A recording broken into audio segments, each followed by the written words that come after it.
ছাত্র জনতার গণ অভ্যুত্থানের পরে রাজনীতিবিদরা ঐক্য হারিয়ে ফেলেছেন বলে মন্তব্য করেছে বিএনপি মহাসচিব মির্জা ফখরুল ইসলাম আলমগীর। তিনি বলেছেন, বর্তমানে এত বড় একটি অভ্যুত্থান পরে এত বড় একটা সুযোগ সৃষ্টি হয়েছে যে দেশটাকে আবার সুন্দর করে গড়ে তোলার, কিন্তু আমরা চারদিকে দেখছি আমাদের রাজনীতিবিদরা ঐক্য হারিয়ে ফেলছেন।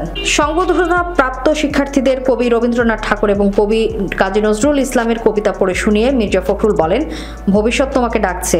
আজকে তোমরা যারা এখন যৌবনে পা দিচ্ছ, নতুন পৃথিবীতে পা দিচ্ছ, সেই পৃথিবী তোমাদের ডাকছে। পৃথিবীর প্রতিযোগিতায় হয়ে গেছে, যদি তুমি প্রতিযোগিতায় টিকতে না পারো তুমি নিক্ষিপ্ত হয়ে যাবে। শিক্ষার বর্তমানে অবস্থার জন্য রাজনীতিবিদ আমরাই দায়ী মন্তব্য করে তিনি বলেন, আমাদের দুর্ভাগ্য যে আমাদের দেশের শিক্ষা ব্যবস্থা সেই রকম তো নেই, বরঞ্চ অত্যন্ত নিম্নমানের।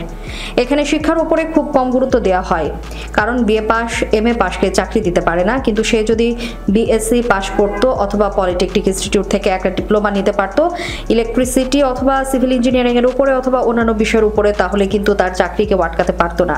শিক্ষা ব্যবস্থা পরিবর্তন করতে হবে জানিয়ে বিএনপি মহাসচিব বলেন, শিক্ষকরা আন্দোলন করেছে, রাস্তায় আছেন বেতনের জন্য।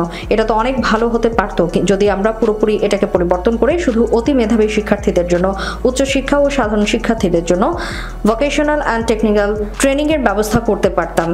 আমরা বিএ পাস এমএ তৈরি করছি, তাহলে এই তরুণরা বিকশিত হবে কিভাবে? মানুষের কর্মসংস্থানের জন্য কারিগরি শিক্ষার উপরে জোর দিতে হবে বলে মন্তব্য করেন তিনি।